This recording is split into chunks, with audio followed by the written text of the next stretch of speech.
with her house. And the all questions you ask him that has built his eyes, that must decide to run through you, still be where you're going. And I found that especially when it wasn't against me, or at least overly against me, let's say, it is very reactive to my behavior. So even if he's a little heavy sometimes, if I don't over-concern myself with the heaviness, and I use my, the part of the handle, it's not so much the hand, but it's the body language part. And I offer to give to it a little bit, he doesn't get wrong. And if he does, then I make some sort of transition to deflect it and start over. Because you always have the option to say, let's reboot. And if you find it's getting strong enough that it's not suiting your purposes, you can walk a few steps, start over, and start on your turn, so that you don't end up down the rabbit hole that then you have to be aggressive to the point that you regret. Okay?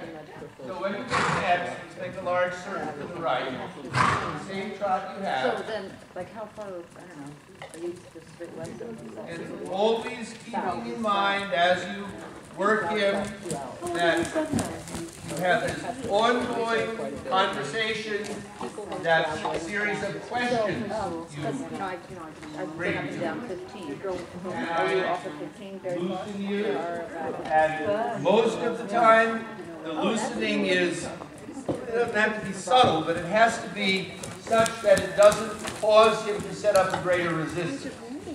Because anything you do with vested intention that ends up being like throwing gasoline on the flame probably wasn't the best choice. Now he's moving nice and big here. Show me a little sitting trot. And come to walk. Right, that's fine. Same circle. And trot on again.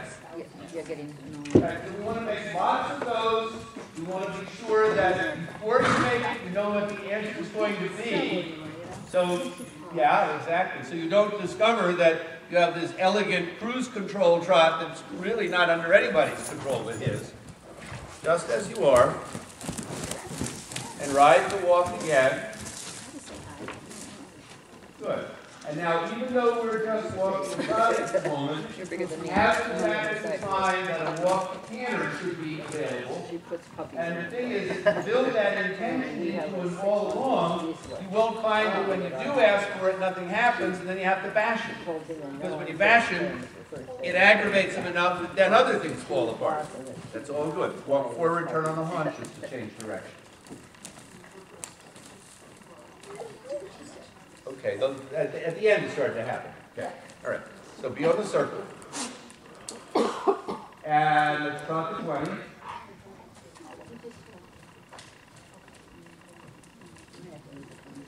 That's fine. If he happens to come up a little, it's even better. Yeah. Now let's make the circle not quite as big as the arena. So he's bounded by your outside aids as well as the walls. And ride and walk. Soften his left side. Walk now. Yep. Good. And now walk shoulder in on the circle. Okay. All right. Now he's loosening enough. So now make a little more bend and a little less angle, and try to feel that you're not just pushing him around like, you know, as though it were a bulldozing left leg, but let your leg vary stride by stride. And say to him, move this left arm, fine. And bend your body, fine. And move this left arm. And so in the process, and vary the strength, because we don't want him to do this in a way that he bunches up and gets tense or wants to jig. This is all about in a different way than with Ellsworth, but in a similar overall theme. It's about building his trust in the aides so he doesn't just react. When I was on him, there were times that he reacted too much, but without modulation. You know, it was like every answer was either a 10 or a 0. And I wanted to be able to have answers that were 3.4 and 3.6. Yeah. You know what I mean? And I can. Okay. So now make your shoulder in a little more and invite his whole knee up. That's right. See, this is way better to me, because even though the other more happened, but half of what happened didn't translate into anything useful for you. You know what I mean? Yep. Okay, so trot the circle sitting. Shoulder in? Yeah.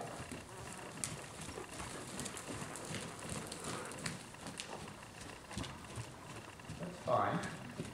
Now, when we come around to the gate, let's take the track and do shoulder in down the long side so you can admire the mirrors. And no hurry, don't work too hard, just take each other there. And circle 10 meters, and then you resume the shoulder in. And anytime you want, you just test, will my thighs be balancing? Can I make a half vault that goes through without grabbing each other? Exactly. Good. Down the center line now without a lateral movement. And say to him, I might want a leg yield to the right. Don't. But tell him if you did, it would be there, you'd answer your seat, you wouldn't grab the bit, track to the left, and here in the corner, 10-meter circle, and you just shake him around, and then we're going to make another shoulder in. But almost walk without walking. So I got you, lift, walk, nearly, soft, almost walk, now go on, that's it, normal shoulder in. A little more angle, there you go. And you don't work any harder than that. And straighten him. Now, walk in that end of the ring. So if you have that shoulder in, then you can say to yourself selectively, I want a bigger shoulder in. I want 6 Foreman steps, or whatever. But never so much that the barrel goes over the falls and you lose the whole thing. Always manageable, even with Mitras. It's like, don't make such a big extension that he loses his back and he loses his jaw, and then it's a wrestling match to get it back. Teach him that you keep expanding the performance envelope, but he still has to operate within it. Otherwise, the wings fall off. Bad news. So trot on, change rein, long diagonal. And if you were watching some of Ellen's lesson with Arthur, we have a trot, we build a trot, we shade the trot with a nuance of passage, we bring it back a little bit, we send it on a little bit, 10-meter circle there. But the point is that you and he have one mind together, and you try never to lose that, shoulder in. Exactly. And if you want to decrease the trot, even though the judge keeps saying more, but if you want to decrease it, that's your choice, and then you build it back in, because you're supposed to be in charge of this operation, right? Another shoulder in. Always the half vault begins so that he's balanced and thoughtful. Fine. Circle 10. And meanwhile, there are all these other things that you might want to say to him, like shoulder in again. But what if at A I said hold and rein back? You don't want to get to A, and that's the first time you thought of the jaw, the connection that it would be. Don't hold, keep trotting. But the point is, getting to A is not the good time to find out that he's not listening to what you put make a hold and rein back. So even though you're trotting, among the messages that you have to him now are the carriage and intention and the jaw, that if you want the rein back, he's available. Okay? Straighten out. And turn onto the center line fluidly with your body, supplement his inner jaw. anywhere on the center line. Halt. Very good halt. Now I want him to back up with the real aids, not the holding and backing, even if it doesn't quite work. And it is working. Keep going. Think of your left leg so he's straight. Walk forward or move straight. Now we have to say that everything that has happened so far is him trying to please you. Right? And if you can have that working relationship and keep enhancing, it's the best way. Right? So let him just stretch for a minute, just because it turns out that even though he's not working really hard physically, having this ongoing, active, stride-by-stride conversation in some ways is a lot more intensive for him than if he's just going around hanging on you being strong, and both of you get tired.